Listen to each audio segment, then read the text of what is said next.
वाढवण बंदरामुळे बेरोजगारी वाढणार, भरत वायडा। नमस्कार, मी अर्पिता नाईक आणि आपण पाहताय समर्थन लाईव्ह।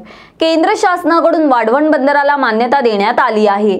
76,000 कोटी रुपयांची गुंतवणूक आणि 12 लाख लोकांना रोजगार अशी मोठी स्वप्न दाखवण्यात आली असली तरीही स्थानिकांचा मात्र वाढवण बंदराला विरोध कायम असून आता त्या विरोधात वाढवण बंदर विरोधातील विविध संघटना व त्यांचे काही पदाधिकारी व कार्यकर्ते 24, 25, 26 जुलै रोजी 3 दिवसीय लाक्षणिक उपोषण करण्यास बसले आहेत। याबाबत नेमकी उपोषणकर्त्यांची काय भूमिका आहे ते आता आपण पाहूयात। एक्सप्रेसवे वाढवण बंदरासाठी विनाशकारी प्रकल्प उभा लावले त्याचा आम्ही सर्वप्रथम निषेध करतोय आणि या सरकारचं डोकं ठिकाणात आणण्याचं काम एवढं वर्ष झालं या संघटना किंवा हे मच्छीमार लोक करत आहेत। या वाढवण बंदरमध्ये फक्त मच्छीमार उपस्थित होणार नाही आहे, तर स्थानिक भूमिपुत्र, आदिवासी, कष्टकरी, डाळ मेकर हे सगळे उपस्थित होणार आहे। तर मग जर सरकार म्हणते की रोजगार देणार, मग कोणाला नेमका रोजगार देणार असं वाटतंय तुम्हाला, किंवा तुम्हाला विस्थापित करण्यात येणार तिथे जे आहेत आदिवासी किंवा स्थानिक आणि भूमिपुत्र फक्त विस्थापित होणार आहेत। रोजगार हे कोणाला देणार, तर रोजगार हे यंत्राला देणार। टोटल सगळं जे वाढवण बंदर आहे त्याच्यामध्ये फक्त यंत्राला रोजगार भेटणार आहे आणि भूमिपुत्राच्या हाताला काम काही भेटणार नाही। सगळं विस्थापित होऊन उद्ध्वस्त होणार आहे, कारण की माझ्या बाजूला 40-42 वर्ष झाले विस्थापित 2 गावं आहेत, त्यांचे जे काय हाल आहेत ते मी एवढ्या वर्षापासून बघत आलो। बागायतदार आहे, ढोबळी मिरची आणि सगळं ट्रेडिंगमध्ये पिकवतो आणि त्या वाढवण बंदरामुळे आता जो म्हणतात की रोजगार देणार आहेत, पण आम्ही सगळं रोजगारी आहोत। आमच्याकडे 200 माणसं रोजगारावर आहेत आणि आधुनिक पद्धतीने शेती करतो। त्याच्यासाठी बँकेमधून कर्ज घेऊन आम्ही शेडिंग ड्रीप, पाईप इतर इन्व्हेस्टमेंट करतो। गेले 25 वर्ष आम्ही शेतीमध्ये आमची आयुष्याची घालवलेली आहे। आता जर शहरीकरण झालं, डेव्हलपमेंट झाली, तर आम्ही कुठे जायचं, आमचा कुठल्या प्रकारे विचार होणार।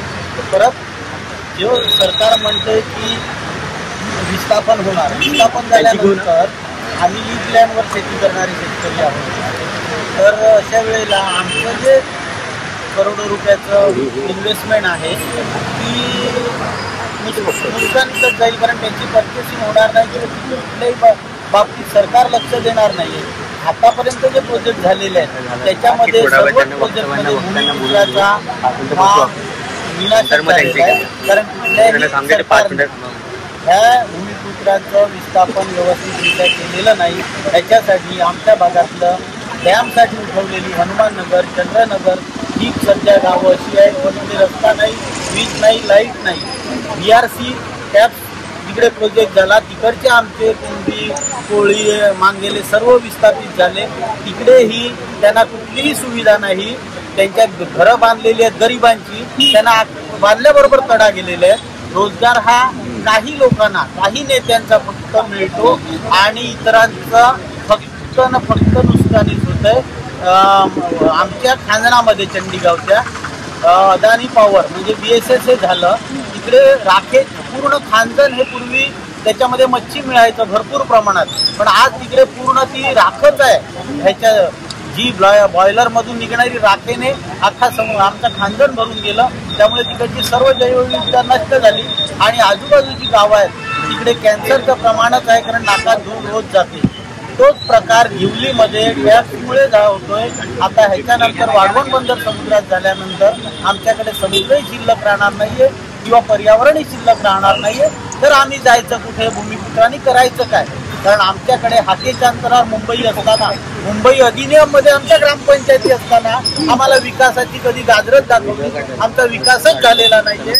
जो इकडच्या शेतकऱ्यांचा विकास झालेला नाही, 15-20 वर्षापासून मी सांगली, सातारा, नाशिक फिरतो, तर तिथे शेतकरी गरीब होते, पण सहकार्याने नेत्यांनी तिकडे विकास केला, त्या सुजलाम सुफलाम आहेत। पण आमच्याकडे प्रचंड गरिबी आणि दारिद्र्य आहे, ह्याचा अवलोकन सरकारने करावं, नेत्यांनी नुसत्या वल्गना करू नये, कारण इकडे प्रचंड लोकसंख्या आहे। तर त्या लोकसंख्येचं नियोजन तुमच्याकडे आहे का? जिल्ह्यातले मुख्यमंत्री असताना पण त्यांच्याजवळ त्याचा स्टडी असेल तर त्यांनी येऊन समोर आमच्या स्टेजच्या समोर सांगावं। नागपूरसाठी हायवे काढला, समृद्धी, तिकडे मी त्या रस्त्यावरून गेलो, कुत्रही फिरत नाही, आमची एकच गाडी होती आणि आमच्याकडे भरमसाठ गाड्या, व्हेइकल परप्रांतीय रोजगारासाठी येतात। इथे आज पण शाळेत जायला मुलांना रस्ते नाही आहेत, शाळेची कौलं गळतायत, बसायला बेंचेस नाही आणि इंग्लिश मीडियम मध्ये धनिकांची मुलं जातात, गरिबांची नाही आहेत आणि इकडे आर्थिक हलाखीची परिस्थिती असणारे बहुसंख्य स्थानिक आहेत आणि त्यांच्यासाठी म्हणून आम्ही इथे उपोषणाला बसलेलो आहोत की त्यांचं काय होणार. कारण आमचा समुद्रकिनारी राहणार मच्छीमार ज्याचं स्वतःचं घर CRZ मध्ये होतं, त्याचा सातबारा नाही, त्याच्या घराची मालकी त्याच्याजवळ नाहीये, कशाला तुम्ही काय देणार म्हणजे काय देणार.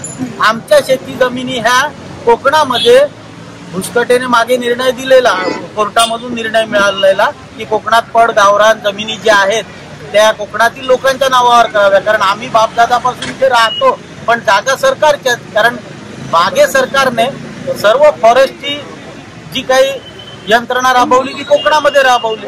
कारण कोकणामध्ये फक्त माकडं राहतात, जी पूर्वी मावळे म्हणून वापरले गेले, आता सैनिक म्हणून वापरले आणि आता वेडबिगार म्हणून वापरणार का आहे सरकार.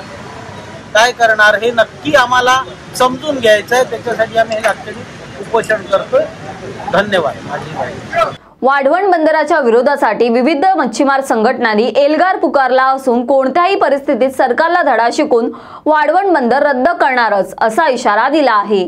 आधीच शेती, बागायती, डायमेकर्स व्यवसाय नामशेष होण्याच्या मार्गावर असताना आणि बेरोजगारी निर्माण झाली असताना सरकारने अशा विनाशकारी प्रकल्पाचा घाट कशालाच घालायचा असा संताप मच्छीमार संघटनांच्या पदाधिकाऱ्यांनी व्यक्त केला आहे. याबाबतचे तुमचे काय मत आहे आम्हाला कमेंट बॉक्सद्वारे नक्की कळवा आणि अशाच विविध विषयांवरील सविस्तर तपशील जाणून घेण्यासाठी समर्थन लाईव्हला सबस्क्राईब करा व बेल बटन दाबा. धन्यवाद.